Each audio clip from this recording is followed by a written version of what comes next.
The EU was exposed after Dutch lawmaker Geert Wilders said the bloc had made deal talks with the UK difficult. Policies within the UK and EU's Brexit deal are slowly rolling out following Britain's departure from the customs union and single market nearly 2 weeks ago.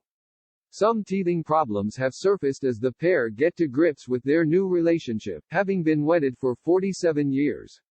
The biggest obstacle to date has seen retailers announce they will no longer deliver to the UK because of tax changes, which came into force on January 1, with EU companies now required to pay VAT at the point of sale rather than at the point of importation.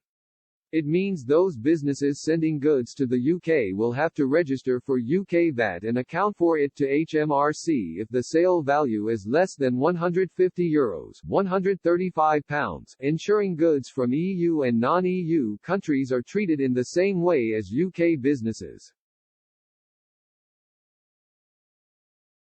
Other areas that have had a shaky start to the new year include residency rights on the continent, and the City of London as scores of businesses uprooted for the EU in the first days of trading in 2021.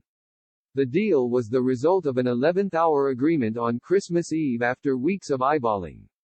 And while critics have blasted Prime Minister Boris Johnson for his confusing no non-tariff barriers blunder, others have previously stated that the UK has had a hard time in securing a deal with the EU. Geert Wilders, leader of the Netherlands Party for Freedom, said the bloc made it as difficult as possible for Britain to secure any agreement. Talking about the possibility of EU states now wanting to seek independence, he told CNBC in 2019, "It started long ago. Mrs. May, as you remember, was against Brexit. So the negotiations started with a prime minister who herself was against Brexit, and I believe that's a very bad start. On the other hand, you had the European Union. The EU really does not want one of the children to leave the house, they do not want that. They are afraid that, if they allow it, maybe another country would follow. Maybe Italy, Holland, France, whatever country that thinks, well, it might not be such a bad idea, the US saying we will have a lot of trade agreements. I believe that from the European part, I am sure Britain has so far made a mess of it, but also from the EU, there was no incentive to get a good deal.